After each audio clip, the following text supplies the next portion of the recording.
চলে গেল, সবার একদিন জওয়ানি শেষ হয়ে যায়। এই জন্য যুবক ভাইরা গভীর মনোযোগ মহব্বত নিয়ে বসে যান। আজকে তুমি যুবক, আগামী দিন তুমি কবরের যাত্রী। আজকে আপনি বুড়া মানুষ, আগামীকাল কবরের যাত্রী। আমি তাহিরি বক্তাগিরি করি, হঠাৎ করে চিন্তায় এসে যায়, আমি যখন কোনো মাহফিল থেকে বাড়িতে যাই, রাতের বেলা যখন শুয়ে যাই, তখন মাহফিলের সিনারিটা আমার ভাসে। আমার ডান পাশে কে ছিল, আমার বাম পাশে কে ছিল, আমার সামনে কত হাজার মানুষ ছিল, এখন তারা কোথায়? এই পৃথিবীর মধ্যে সময় যেমন এসেছে তেমন চলে যাইতে হবে।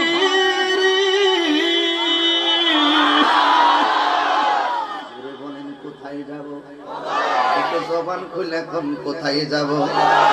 আজকে ডালপার বেড়াইত গুলা কত বুদ্ধিমান, আজকে ডালপার পোলাপানেরা কত বুদ্ধিমান। এমন একটা স্থানের কথা এখানে উল্লেখ করলো, যে স্থানটা হলো আপনার আমার আসল স্থান। কথা কোন ঠিক কিনা? যুবক, যুবক মরণের কথা বললে যুবক পোলাপান কয়, আমরা যুবক মানুষ গায়ে শক্তি বেশি, আমাদের সামনে এখন মরণের কথা বলে লাভ নাই।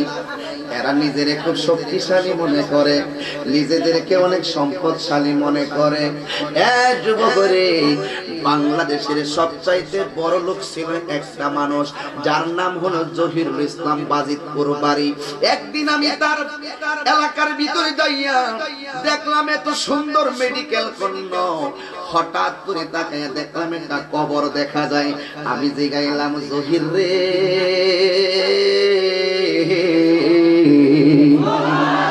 জহির, এত সুন্দর বিল্ডিং, এই কবরটা কার?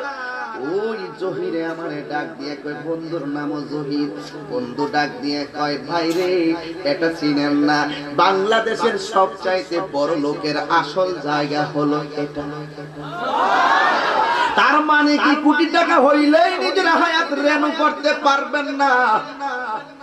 10 গুণ সম্পত্তির